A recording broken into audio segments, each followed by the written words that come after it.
Saudara dan saudariku yang terkasih, di dalam kitab suci kita membaca beberapa pernyataan Yesus maupun para rasul tentang puasa. Misalnya Yesus berpuasa 40 hari 40 malam. Baca di dalam Matius pasal 4 ayat 2. Juga ketika Yesus menjawab pertanyaan orang-orang Farisi tentang puasa, dia mengatakan yang demikian, tetapi waktunya akan datang, mempelai itu diambil dari mereka, dan pada waktu itulah mereka akan berpuasa. Dan juga ayat-ayat yang lain. Saudaraku, puasa itu bersifat sukarela. Ini didasarkan pada keinginan untuk berkonsentrasi hanya kepada hal-hal yang penting, dan kemudian mengambil jarak kepada perkara-perkara sekunder atau yang tidak berkaitan dengan hidup rohani atau hidup kekal. Dengan demikian, puasa berbeda dengan kelaparan. Dalam kitab suci kita mendapati beberapa orang yang menjadi kuat dengan berpuasa. Misalnya Rasul Paulus berpuasa 3 hari 3 malam sebelum pembaptisan dirinya.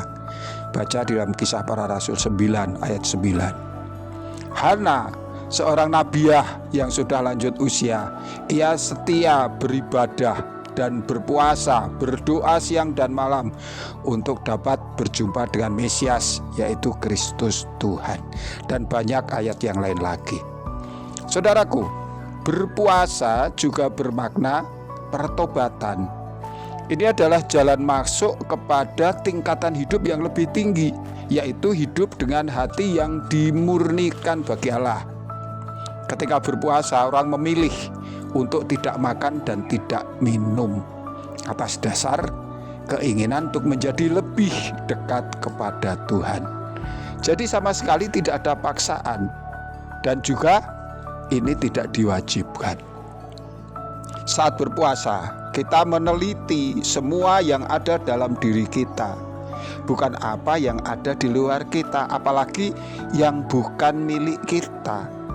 Dengan demikian, kita menjadi sadar bahwa hidup kita adalah milik Tuhan, bukan kepunyaan kita sendiri. Dan hidup ini harus dipersembahkan sepenuhnya untuk Dia. Dalam hal puasa, teladan yang utama adalah senantiasa puasa Tuhan Yesus Kristus. Ia memilih tidak makan dan tidak minum.